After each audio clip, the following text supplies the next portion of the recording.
What's happening? What's happening? What's happening? Blues people, great folks. Yet another episode of the African American Folklorist, and I have all of my guests are special, but I'm really liking what I'm seeing here. Yes, I have my notes because I have to be clear. On today's show, I have Deidra R Moore Janvier, Esquire. She's going to talk to us about her journey and her new book, From Me to You, The Power of Storytelling and Its Inherent Generational Wealth. If any of you know me, my family, the African American Folklorist and Jack Dapper Blues movement, then you would know our entire mantra and mission is the ownership of our story because it gives value to our lineage and bloodline, which is why I'm excited to have Deidra on our show. Deidra, how are you? I am well. How are you, sir? I'm fired up. It's infectious. Good. So before we get into the book and all of these great things, I need to hear your story and where you come from. Because off the air, we found out that there's some similarities here. Absolutely. Absolutely. Well, thank you for that. And thank you for having me. I so appreciate you. Well, I was born and raised here in Bronx County, here in New York State. And I sometimes refer to myself as an only child with siblings, but that's another book. I could imagine. And it is what it is. It's all good, right? So I am a mother of two, a wife to one, an attorney, an author. And I've been practicing for over 20 years, about 23 years. And I recently pivoted my career to becoming a writer. And it was in big part due to this important loaded question that my son, who was 8 years old about 2 years ago, when he asked that question. But I'm born and raised here in the Bronx, unapologetically. So well, before we get to that question, because just saying that this entire pivot stemmed from that question, we know the significance of it, right? Absolutely. I would like to ask you, what type of law did you practice and on what side of it were you on? Okay. If I may, let me just share this tidbit. I am not your traditional attorney. I did not take the traditional approach to becoming an attorney. What I did was, thank you, Jesus, was that I worked for 9 years in a company called TIAA CREF in Manhattan, New York City. And I was a commercial real estate paralegal. I quit that job after 9 years as a single mom to my daughter to go to law school. And when I quit that job to go to law school, knowing that I had responsibilities and demands as a single mom to myself and my daughter, I had to work 3 jobs in order to maintain a mortgage, maintenance, daughter's tuition, and a host of other financial responsibilities and obligations that were on my plate. Okay. So I worked 3 jobs and I cried many nights to get to where I am right here, right now. Okay. So, and that statement where people always say, if I can do it, you can do it. I'll let it speak for itself. It is doable. Okay. And so, yes. So what I did was, after I quit my job and I successfully completed law school after 3 years, I worked for the Public Defender's Office with the Legal Aid Society here in Bronx County.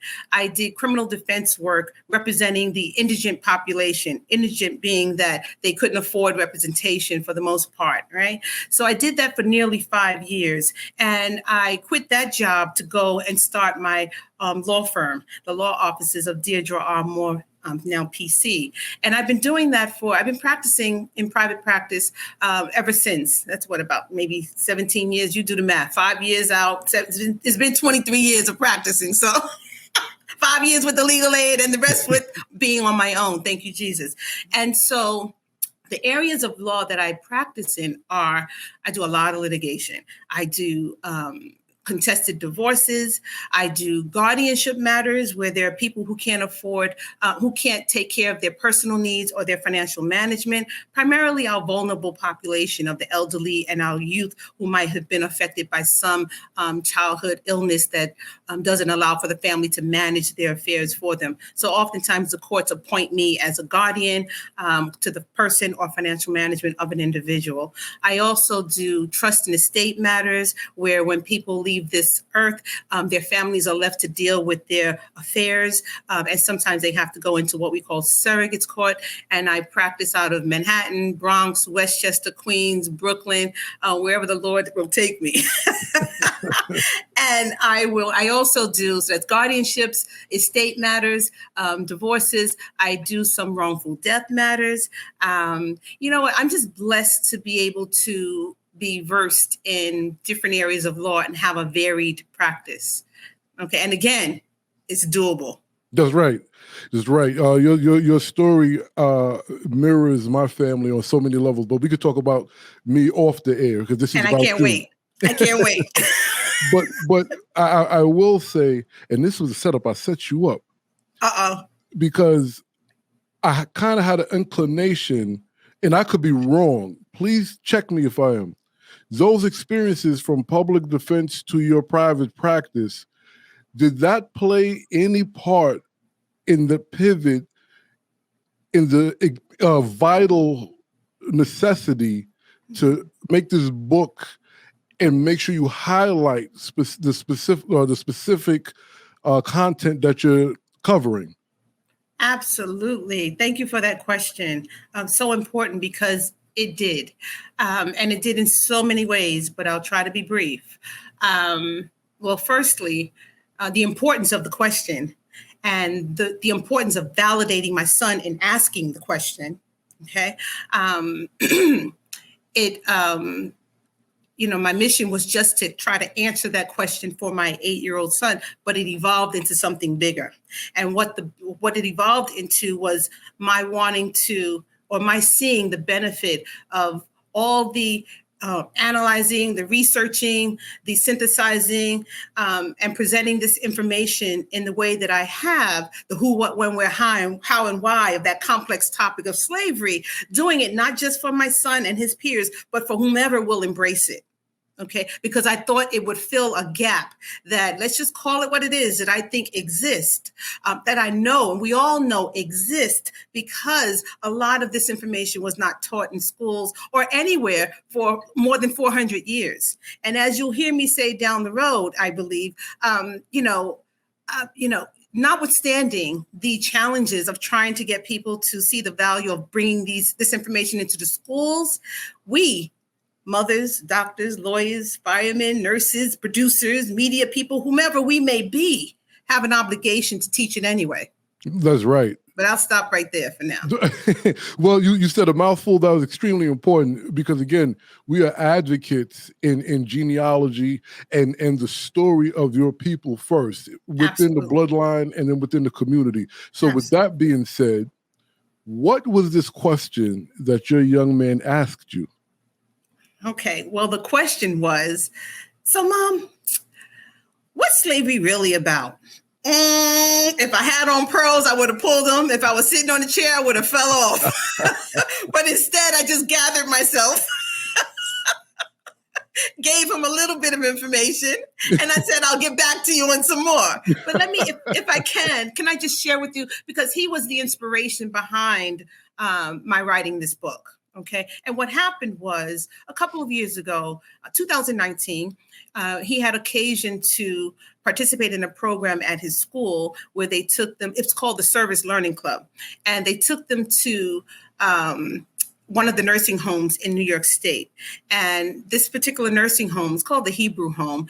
And in this particular nursing home, he and his peers engaged one of the Holocaust survivors. Right. So on the way back to the school bus, him and his other 8-year-old peer, who happens to be of Jewish descent, they started talking about the Holocaust and slavery. The Jewish child was sharing with my son what his family shared with him, and my son was doing the same with respect to African American history or slavery. Let's just say what it is. So as he's telling me this story, and we're talking about his day, as I'm getting him ready for bed later that evening, he says, "So, Mom, what's slavery really about?" And I said, "Oh, wow," thinking I gave him just enough, and thinking it was too soon because he's only 8. I said, here's some more, but I'm going to give you some more information shortly. So just work with me here. And so he was the inspiration behind the story.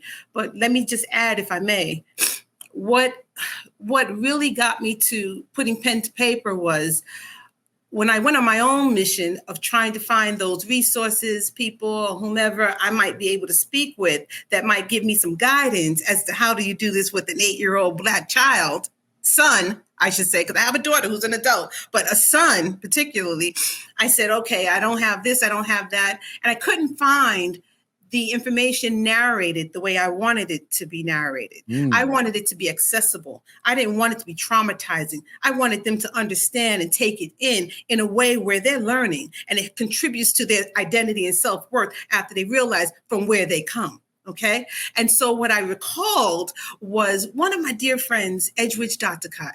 She shared with the 3rd graders at my son's school when I invited her there to speak. She shared with them what helped her to write, what inspired her to write her first book, Crick Crack. And what inspired her was a quote by Toni Morrison.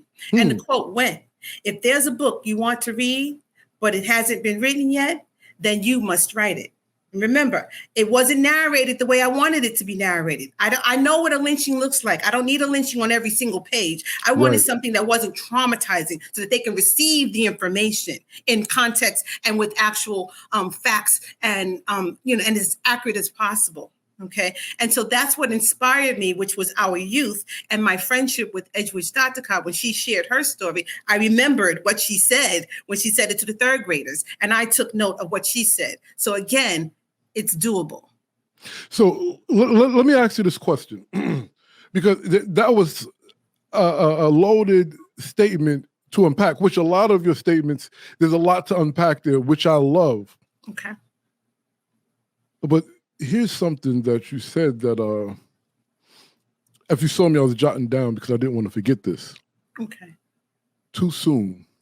And the reason why that stuck with me, because I know I met there's a speakeasy in West Village I used to work at. And many years ago, and a young man, I didn't know he was Jewish. We got to talking and it became kind of cool. And he was sharing with me that his great grandmother or grandfather gave him 9 notebooks handwritten of their account of the Holocaust. And just in silly banter, I was like, "Oh, so you're going to sell it and make a book?" And he got serious because, you don't know how serious people take their story sometimes. Absolutely. And he said, "No, of course not. I'm going to give this to my children and requires them to pass it down." And I was like, well, I didn't say this to him in my mind. And at this time, I was 4 years into the work that I do now. So this is many years ago. How many Black people think that way? Right? So now you've described that frame of mind, but you say too soon. What about 8 years old is too soon? When is it too soon? Is there a too soon to share these stories? You said a loaded statement that I like to unpack. But I just want to pull out 2 things before I address your question. Yes, ma'am. So, one, writing our stories is not a new phenomenon for us, for our ancestors. Right. Okay. A lot of things are not new phenomena for us. The Black Wall Street. We've had businesses. We are capable of doing all the things that everyone else is capable of doing. Okay. That's not the issue. All right. So the issue is trying to keep it in a writing, passing it along and to our to our children. The other thing when I'm listening to you talk and when you said the story about that young man, I thought of 2 things. one, his writing sounded as if it was for healing, not revealing. Okay, that's one. And number two, we forget that we are, in fact, going to be the ancestors of our children, and the importance of telling our stories, good, bad, ugly, indifferent, whatever they might be. There's value in it. Because if it's about getting back to who you are, getting to know who you are, getting to hone your identity and self-worth, you need those stories, okay, to be passed down and passed along, okay? And not in the stories, what you're getting is how people made it through, pushed through, because everybody deals with things similarly. The only thing that makes us different truly is how we respond to it, how we handle it.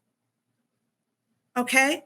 So I'm getting to your question. You said, why was 8 years old basically too soon in my mind? Is that what you're asking? Why was that too soon? Is there a too soon?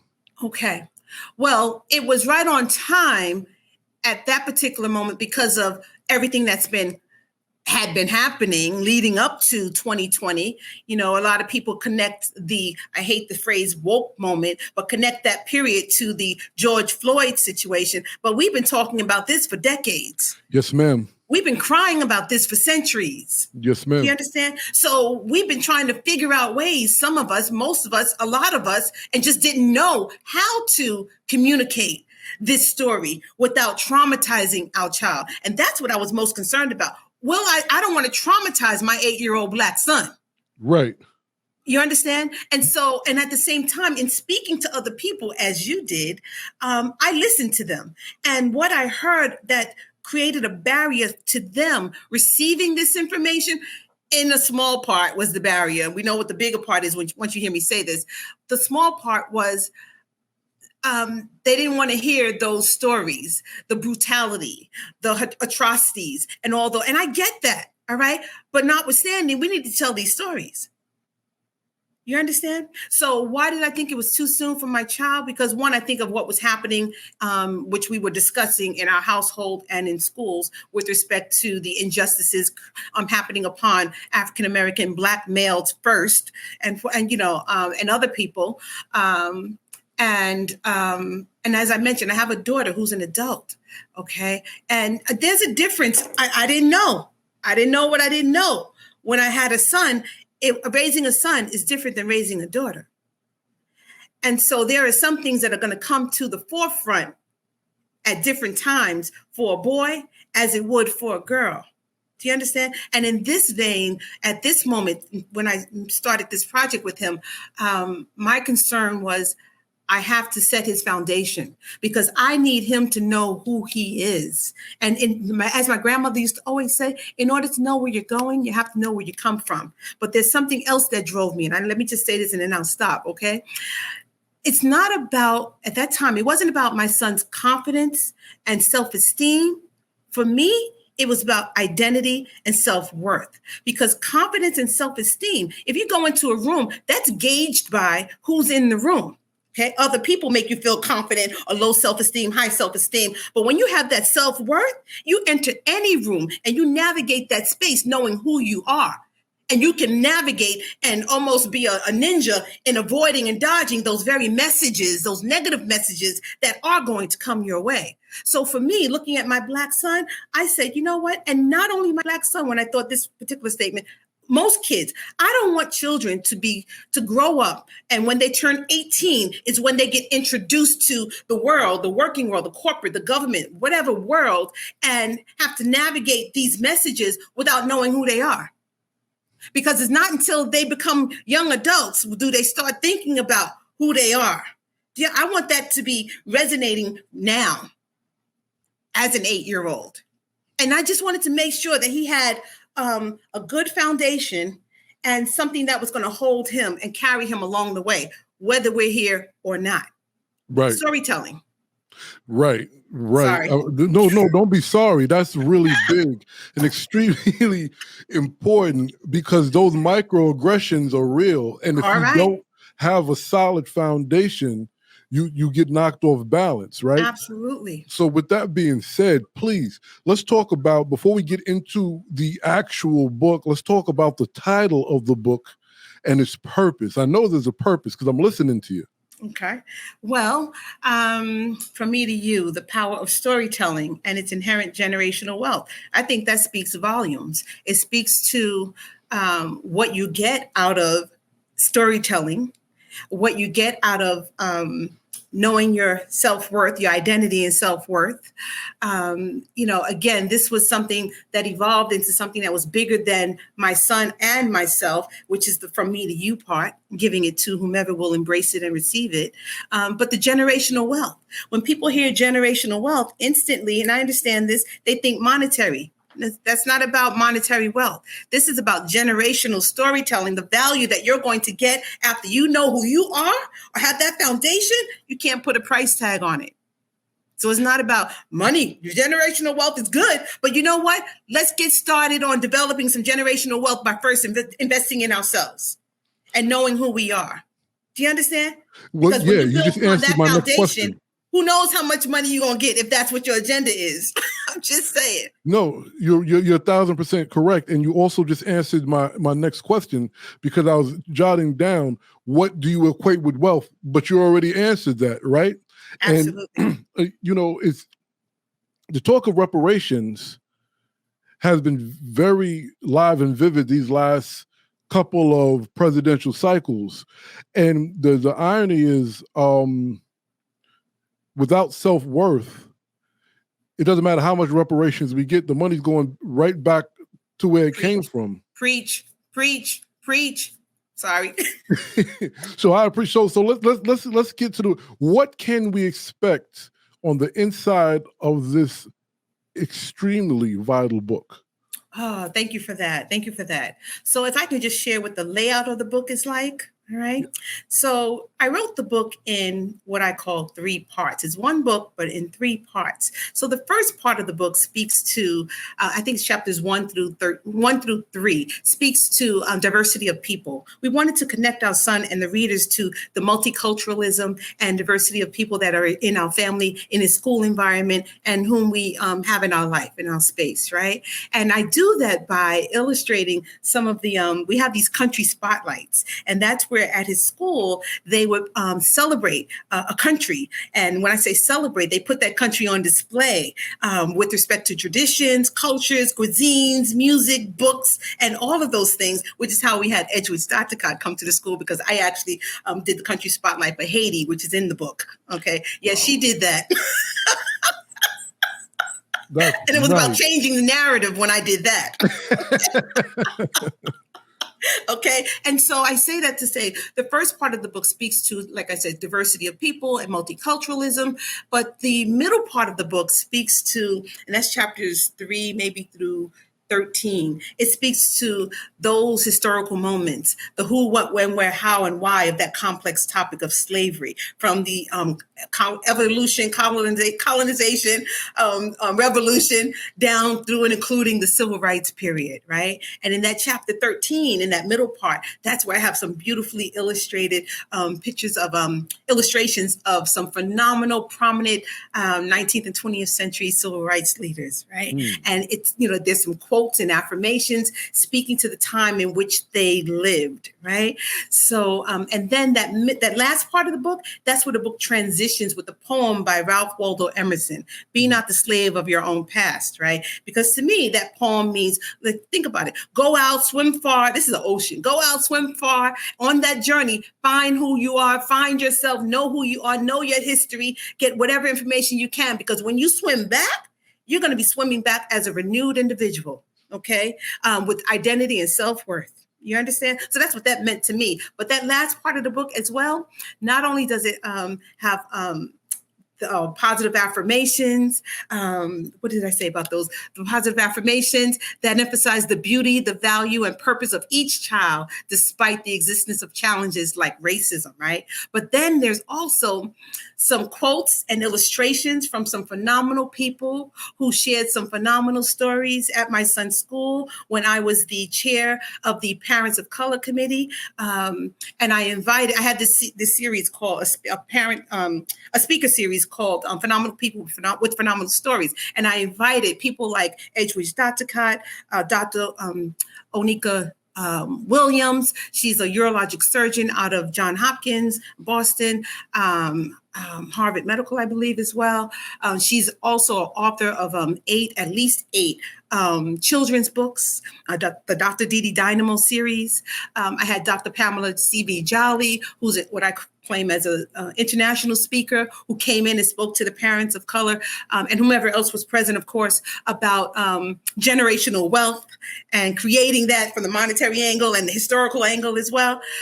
And then we had the legendary Calvin Hill, who happens to be an alum of the school, my son's school. He was supposed to come in April of 2020, but with COVID happening, he wasn't able to physically be present, but he allowed me to illustrate and to use a famous quote that he has used throughout his family life to his family members. And so that's what the 3 parts consist of. And so thank you for asking that question about the layout. No, you're very welcome. Storytelling seems to be a major part of this and your bottom line, right? You may have answered this, but I just want you to go into a little bit more detail on what is the, I don't want to overuse the word significance, but I have to use it in this. What's the significance of the term storytelling, the act of it? Thank you for that question. So the significance of the term storytelling.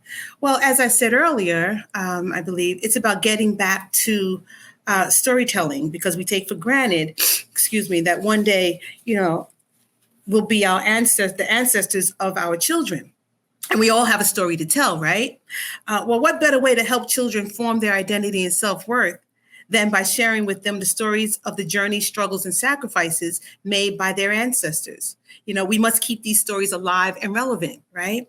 And again, there is empowerment in the stories that are to be told about our ancestors, right? And such stories should be told regularly and accurately, all right? So again, for me, the use speaks to one's identity and self-worth, right? And I like to think that it's about it's empowering. Okay, so I think storytelling is empowering in and of itself. And there's so much value in hearing your story, because I can learn from your journey without having traversed that journey. Do you understand? And vice versa. So it's not just about my story of what it's about me sharing, because in that story, you might learn how to do something you didn't think you knew how to do. Yeah. You understand what I'm saying? It's about relationships too. Yeah, absolutely.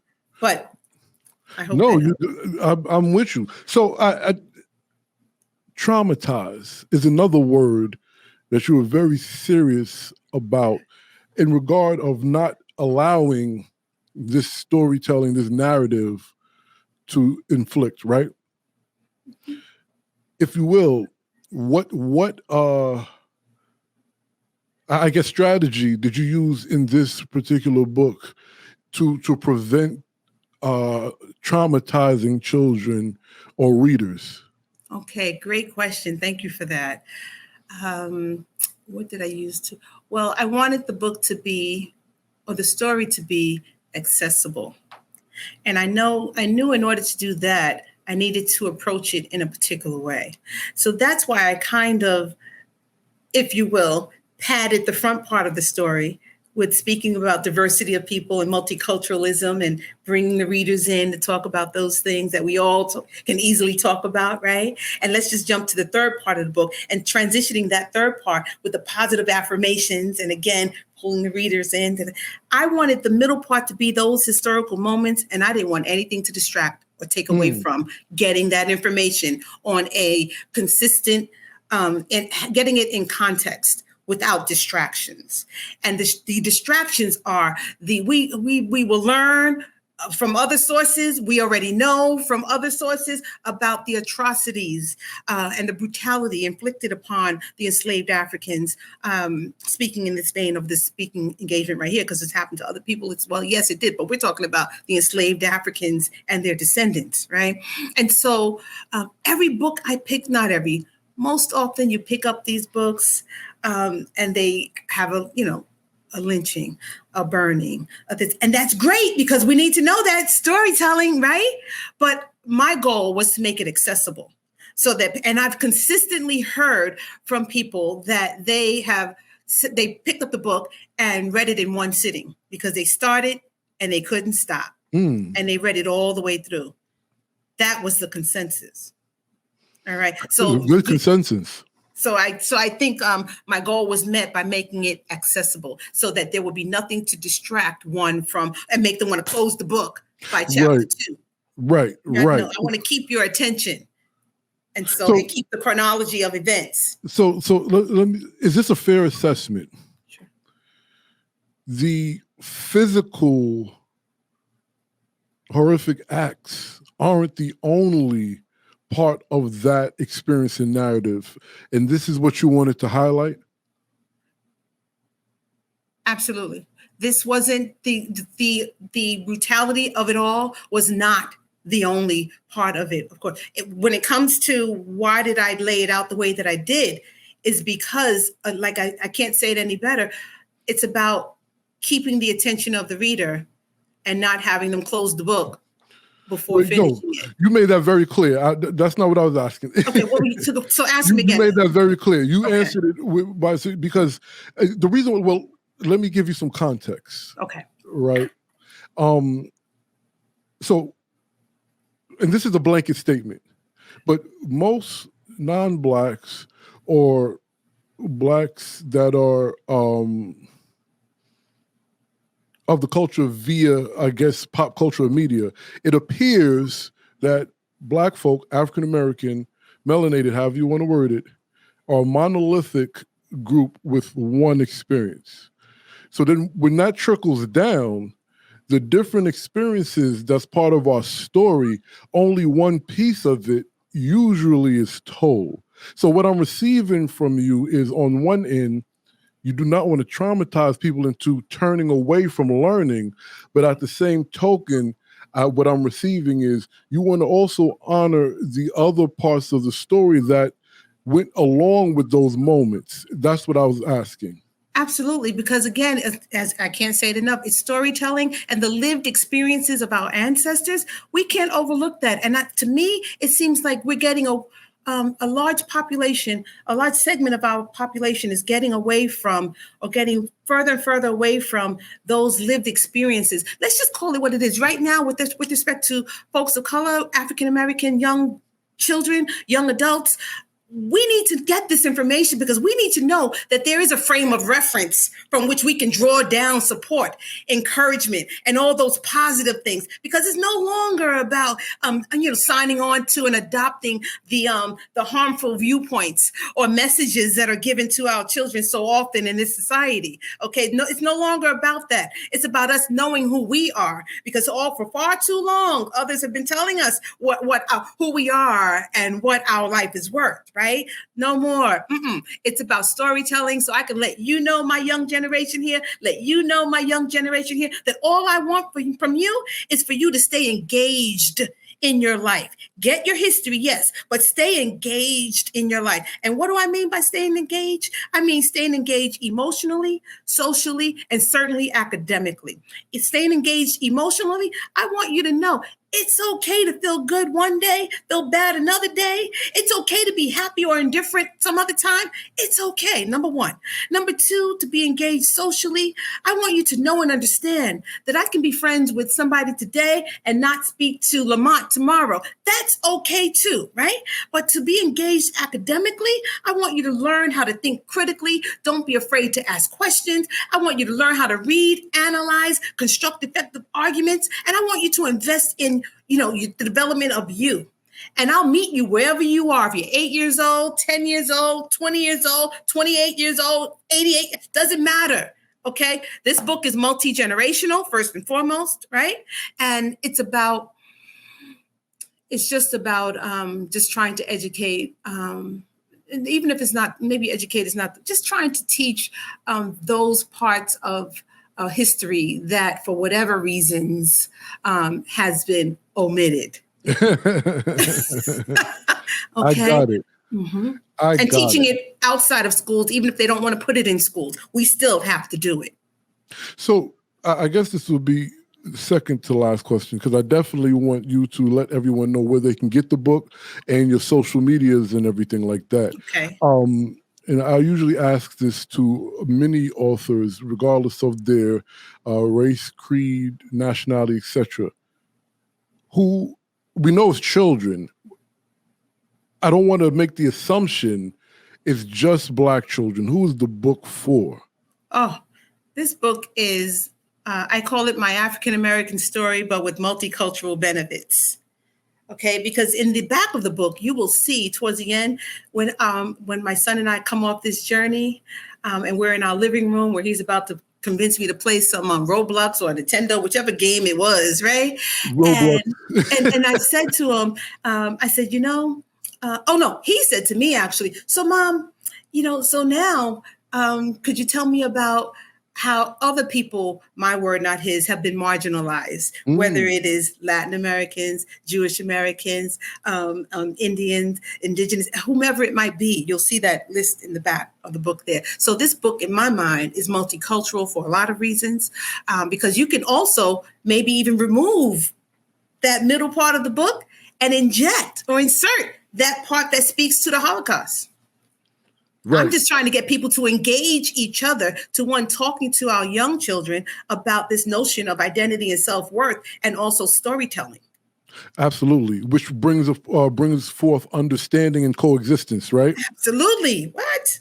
So there's a piece of this story that I think you tried to get past me. So I fibbed when I said that was my second to last question. I have to insert this question because you tried to run this past me.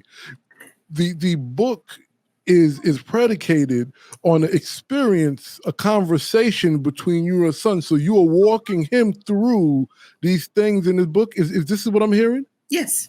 Brilliant. It is. Yes, it is. And so because what I did was when he asked me that question that evening, I was putting him to bed. I told him I'll get him some more information. And then the next day, I'm paying attention to how serious he is, because I was going to do it anyway, but I still was watching him, right? So he came back to me a couple of days later and he said, so Mom, about that question, what's slavery really about? And I already started searching my mind and looking in my resources and stuff like that. I said, I'm gonna have something for you, but here, take this right here for now. But this is what we're gonna do. And then I literally grabbed up the country spotlights, the world map, the blanket, the pillow, and we went outside and we laid in the old hammock that we had at our old house. And we started talking and I started sharing and we started talking about daddies from here, mommies from here, sis, what's their definition of slavery? And that's literally how it happened. Did I answer that question? Okay. I love it. No. I love it. And, though the schools should be teaching a lot of this, it must start in the home from the parents. I love it. I love it. I love it. Sorry. No. Go ahead, say your statement. If I could just say that, you're absolutely right. Because while our country is divided, with respect to the issue of upgrading the curricula in schools, a curricula that would tell the true story of how the enslaved Africans and their descendants have been abused and used to create the canvas of what we know or what we call or what is known as white privilege, a curricula that would share the history of how Black people have consistently been denied opportunities after being exploited so ruthlessly. I say this, I said it earlier, I'll say it again. Notwithstanding the agenda of others to keep this history out of schools, out of the school curriculums in particular, parents, leaders, neighbors, family, and friends, we have an obligation to learn this story and to tell the stories of the enslaved Africans and their descendants anyway. There is inspiration and empowerment in the stories that are to be told about the enslaved Africans and their descendants, and these stories should be told regularly and accurately. And one other thing I'd like to say to put on the end of that is I'd like to remind folks that, you know what, we haven't come that far where we can afford to abandon those stories, lessons, dreams, sacrifices, and lived experiences that were made by our ancestors as they endured the most egregious time of our history. We owe them so much more. All right. Sorry, I digress sometimes. No, you didn't digress. I can't ask you anything else because that was an exclamation point. That's right. So besides your website, sure. Where can the people find you? Where can the people find the book? Are you on social media?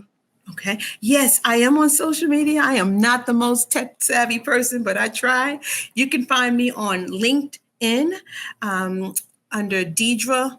I don't know if I use my middle initial, but Deidra R Moore Janvier, which you have here going across the screen. My website is www.DeidraMoore.com. That's www.DeidraMoore.com. You can find me on, you can find the book in Amazon. You can find it on my publisher's website. You can find it, which is mascotbooks.com. That's MASCOTBOOKS.com. You'll find it at Barnes and Nobles. You'll find it apparently at the Lit Bar. Apparently you'll find it on Target. Apparently you'll find it at what's this other place someone told me the other day? Baker. Is it Baker and Taylor? I believe it is. So this book has the embrace has been nothing short of amazing. I've gotten official information from one school that they will be incorporating it into their 5th grade curriculum. Oh, nice. Yeah, absolutely. They showed it to them. They said, this is what we're doing.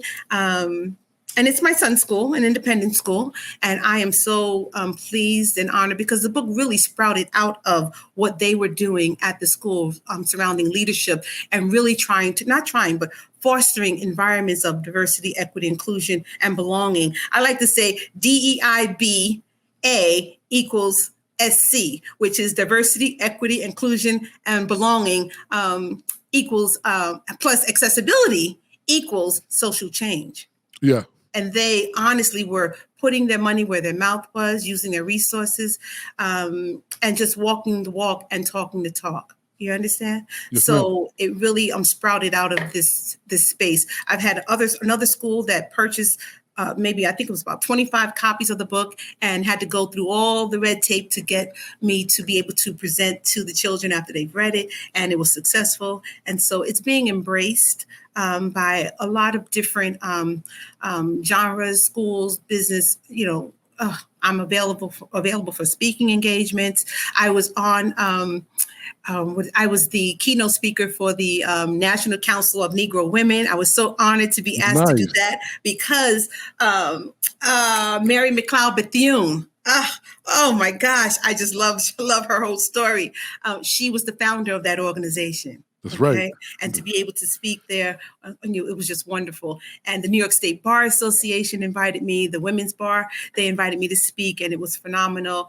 And Black Birthright. And can I share about one other program that I just became aware of?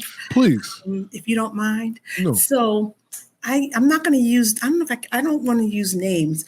Well, maybe I can't. Maybe I need to. Maybe it'll be another segment. I might need to speak to them first before I talk about all the amazing things that people are doing to show their intentionality with respect to recognizing, identifying, and ensuring that we have spaces and places that are more equitable and just. Because we can't eradicate those systems physically because they're not physical, they're not tangible, right? But we can certainly change the spaces and places and spaces as we navigate them and use our voice to make the change and be the change that we want to see. Okay. Oh, wow. I feel great about this. As do I. I so appreciate you and the opportunity to speak and be here. Yes, and we're going to bring you back, and maybe I'm you can looking tell us forward about to that organization in person too. I wish I was able to text them and say, can I talk about this program? It's phenomenal. And it's not just us driven. Again, it shows the intentionality of people who are willing to become learned in that part of history that they didn't know about. Because don't forget, there were some parts of our history, of course, that there's some parts of America where people aren't taught this information. Some people aren't even aware of the transatlantic slave trade, let alone knowing the fact that between the 1500s and the 1400s, well, the 15th and 19th century, that there were at least 4 different slave trades going on at the same time, all surrounding the continent of Africa, removing us from all angles and dispersing us throughout and creating this African diaspora. But that's another statement. So you taking me, now you got me, I'm sitting up right now. You want to turn me off, and you just got me turned up. But don't get me preaching, but it's all good. It's all well, we'll bring you back for that soapbox. We believe in we believe in the pulpit here. Well, thank you so much, Deidra, for joining us. Thank you for having me. I so appreciate this opportunity, okay?